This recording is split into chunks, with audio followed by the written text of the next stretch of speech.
Imagine a country where every challenge is not only present but also overwhelming, a place where poverty, chaos, overpopulation, hard labor, and poor sanitation are daily realities. In Bangladesh, societal pressures regarding appearance have driven the abuse of steroids to meet the preferences of Bangladeshi men.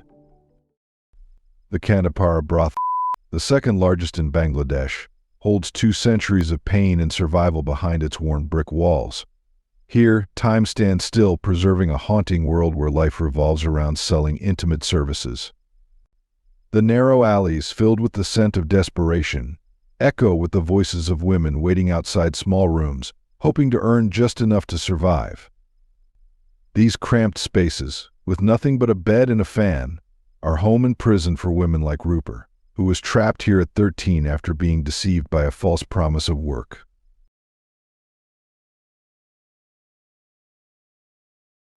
For many, repaying their debts doesn't mean freedom. How can the women in Kandapara ever heal when their survival depends on appearing desirable in such a cruel world? What can we do to help them break free from this cycle of exploitation and reclaim their dignity? Comment and chat with me.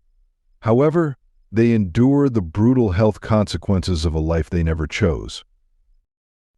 In Kandapara, young women are unnaturally plump, a look desired by many men. The secret is Orodaxin, a livestock steroid used to make these girls appear older, fooling officials and clients alike. Legally, they should be 18, but many are as young as 12, forced into this life. The drugs take a devastating toll, weakening their bodies and leaving them vulnerable to high blood pressure, diabetes, and a host of other health issues. Their earnings barely cover basic needs, each dollar stained with untold suffering. Rupert, a woman in Kandapara, endures excruciating pain in her work. Like Mariam, she despises her life, often breaking down in tears. She once tried to escape but had to return, too poor to survive outside. Despite everything, she clings to hope, dreaming of a normal life beyond the brothel's walls. Mariam dreams of a family, of having a husband and children, but her reality is one of supporting 6 siblings, ensuring they get the education she never had. Mary shares the same longing, a family, a life far from this misery. But the harsh reality is that years in Kandapara have crushed the dreams of many women. Rupert, trapped in poverty, admits that she no longer dares to dream. In Bangladesh, a land of nearly 170 million people, 1/3 live in poverty. For these 60 million souls, survival often means enduring the unimaginable, even if it means selling their bodies. Bangladesh, a country often marked by poverty, the prevalence of HIV is surprisingly low. But this is only part of the story. Beyond the 10 legal brothels in major cities lies a hidden network of sex workers, including hijras, the third gender. Before we explore how hijras navigate a world that denies them basic recognition, if you can help me, it only takes 10 seconds for you to hit that subscribe button. In return, we promise to continue making the show even better for you. Deal? Where same-sex relationships are illegal, hijras and those who identify as a third gender face immense challenges. Hijras like Mary live in constant danger, forced into secrecy. Mary's tiny, bare room serves as both her home and workplace, lacking even basic hygiene. She shares how hijras entertain at social events, exchanging phone numbers with interested clients for private meetings. Some clients never meet in person, preferring to keep their interactions strictly over the phone. The risks are dire. Without legal protection, hijras are vulnerable to exploitation, harassment, and violence. Despite this, the demand for their services remains high, reflecting a subtle shift in societal views. Mary notes that some clients are drawn to the novelty of the experience, with a few even open to marriage, valuing the kindness they find in hijras. Comparing the lives of female to hijras is difficult. Women in though confined and often exploited, have a semblance of stability, working in designated spaces and supported by labor unions. Hijras, however, face greater uncertainty, wandering the streets in search of clients and enduring frequent harassment. Ivan Ahmed Kata, president of the nonprofit SSHS, highlights the grim reality for hydras, often lumped with male and denied full recognition. Despite the government's acknowledgement of a third gender, hydras remain in a gray area, not fully recognized as either men or women. Whether female or hydra, these workers share a common struggle: survival. Their earnings, ranging from as little as $1 to $50, underscore the harsh realities they face daily. The meager pay reflects the difficult lives they lead, constantly fighting for their place in society. In addition to the secluded lives, Bangladesh is also home to a mother and daughter who share a husband. For more details, check out our previously released video on 12 weird and crazy things that only exist in Bangladesh. Over the past 30 years, despite efforts to rebuild and unite, Bangladesh remains overwhelmed by challenges. Frequent natural disasters like floods and earthquakes compound the nation's struggles, but it's the crushing population density that amplifies every hardship. Bengali may be the official language, but English dominates official and commercial settings, though it's sparsely spoken and often difficult to understand on the streets. In Dhaka, the sights are striking: people balancing heavy loads on their heads, a testament to the lack of modern transport. Above, chaotic tangles of cables hint at a country grappling with outdated infrastructure. The streets teem with relentless traffic, reminiscent of Mumbai, where crossing roads is a dangerous game, and the constant noise grates on the senses. Without traffic lights, police struggle to manage the chaos. Public transportation is a test of endurance, with old, rusted buses offering no comfort and rickshaws driven by exhausted men, barely able to pedal with passengers in tow. The sight of these frail drivers is a painful reminder of the harsh economic realities for millions. Crowded squares are hotspots for disputes, further intensifying the tension in the streets. Cities in Bangladesh are a blend of Indian influences, marked by dusty construction sites that pose health risks. Street vendors crowd the market areas, their stalls often raising concerns about food safety. The challenges don't just lie in its cities. The geography and population density of Bangladesh itself creates a daily battle for everyone living within its borders. What does life look like when every inch of space is fought over?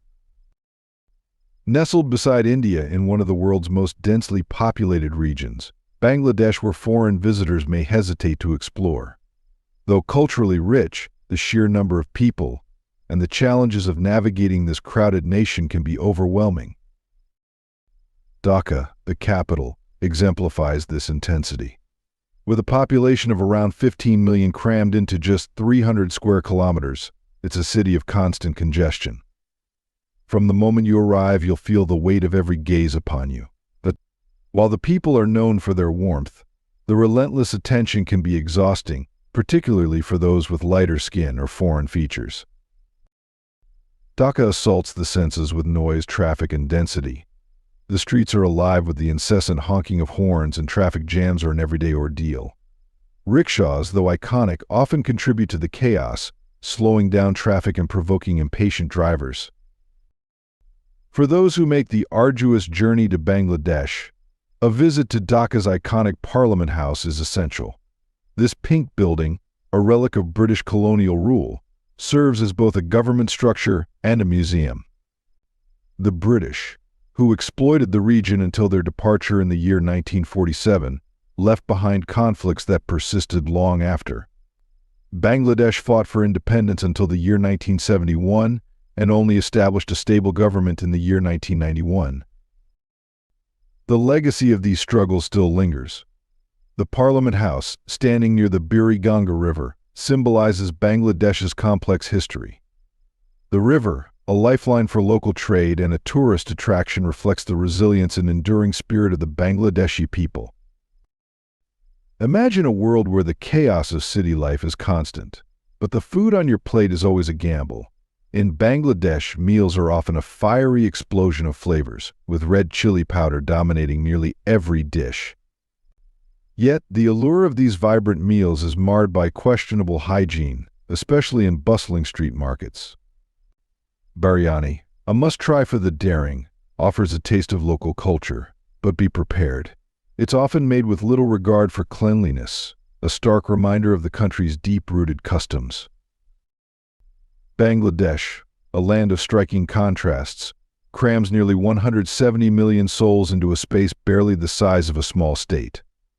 This dense population makes it one of the most crowded places on Earth, wedged between India, Nepal, Bhutan, and the Bay of Bengal. The weight of overpopulation is felt everywhere, overwhelming even the most seasoned travelers with its intensity. Despite its lush forests and tropical beaches, the country struggles with a host of human-induced challenges. Mosquitoes are a constant menace, making repellents a travel necessity. Dhaka, the throbbing heart of Bangladesh, is home to over 12 million people. Despite being the most urbanized area, it's a city of immense challenges. Air travel is the easiest way in, with direct flights from many global hubs, but obtaining a visa can be tricky, so plan carefully. Natural disasters loom large in this nation. Earthquakes and floods strike with devastating frequency, a terrifying reality for such a densely populated area. The threat of being caught in one of these disasters is a sobering thought. Culturally, Bangladesh shares much with its neighbor India.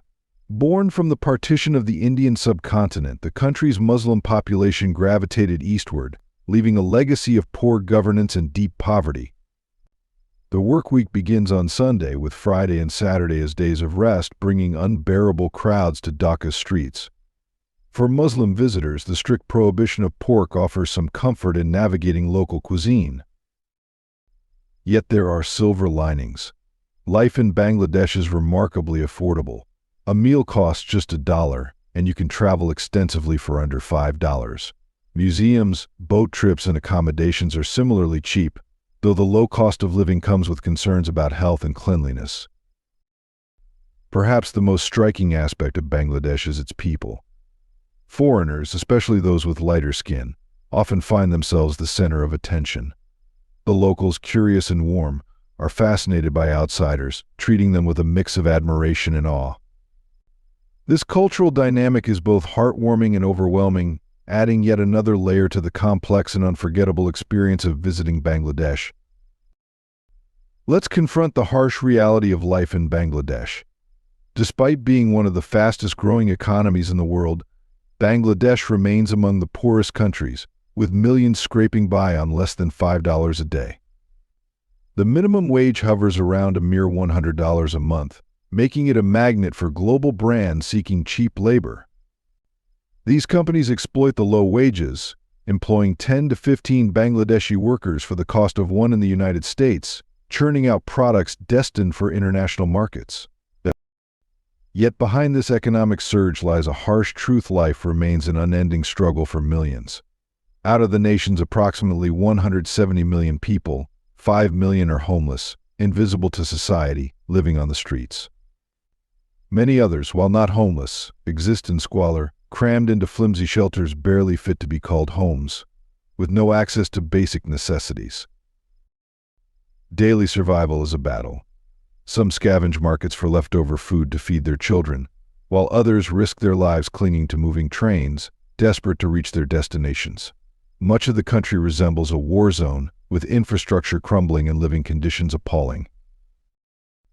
Amidst this suffering, a tiny elite, just 1 million people, live in luxury, enjoying a life far removed from the desperation of the masses. Wealth is concentrated in the hands of a few, leaving the rest to face unimaginable hardships. When visiting Bangladesh, there's a surprising piece of advice: avoid taking deep breaths. This isn't just a quirky suggestion, but a grim reality. In the year 2019, Bangladesh held the unfortunate title of having the worst air quality in the world, surpassing even India and Pakistan.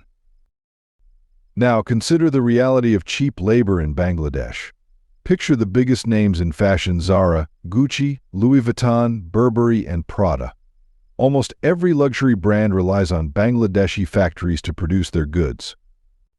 You might admire these brands and buy their products without a second thought, but have you ever considered where and under what conditions these clothes are made? Imagine vast factory floors where Bangladeshi workers toil away like cogs in a machine. Zara, for example, produces its trendy pieces here, which end up on store shelves worldwide. The next time you wear something from Zara, remember it likely passed through the hands of a Bangladeshi worker earning mere dollars for their labor. Bangladesh's rise in the cheap labor market has been staggering. By the year 2016, it had become the world's second most preferred destination for low-cost manufacturing, just behind China. Global brands rushed to invest, drawn by the promise of cheap labor. But the situation was dire. Factory owners often neglected workers' safety, leading to tragic losses of life. One such tragedy occurred when a garment factory collapsed, despite visible cracks in the building, making headlines worldwide and causing foreign investors to reconsider.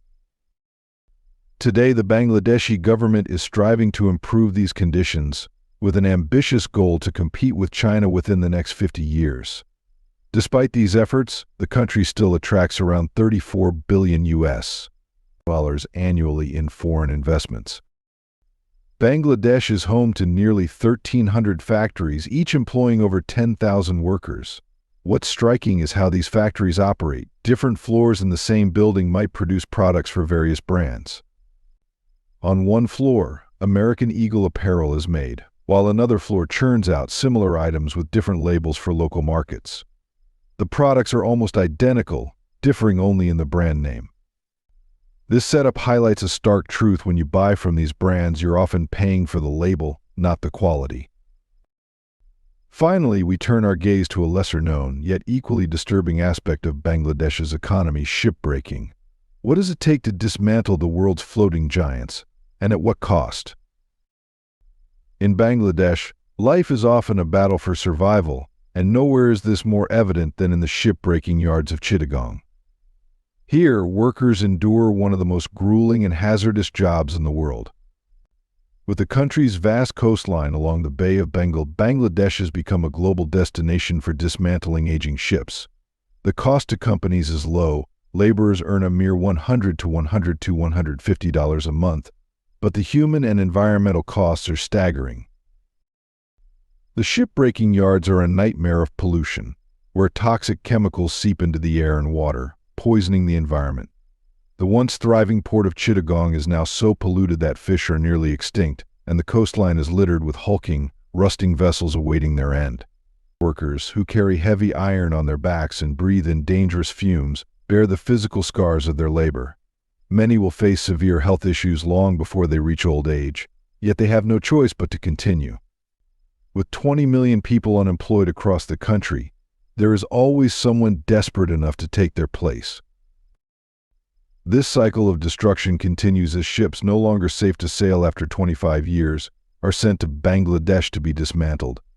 The steel and iron salvaged are recycled, perpetuating a grim cycle of decay and reuse. The demand for shipbreaking is so high that each yard employs over 100,000 workers, who dismantle these massive ships within 6 months, enduring immense physical and mental strain. For those born in Bangladesh, life begins with overwhelming economic hardship. The harsh conditions faced by so many paints a bleak picture of existence in this struggling nation. While the people of Bangladesh may accept their reality, it's impossible to witness it without a deep sense of concern.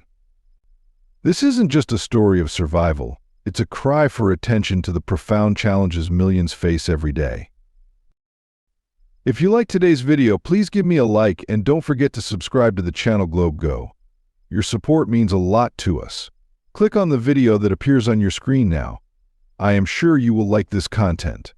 Comment below with the next country you'd like to see featured on our channel. Thank you so much for watching, and we'll see you in the next video. Thanks for being with us. Leave a comment, like to show your support, and remember to hit that subscribe button for more exciting videos. See you next time.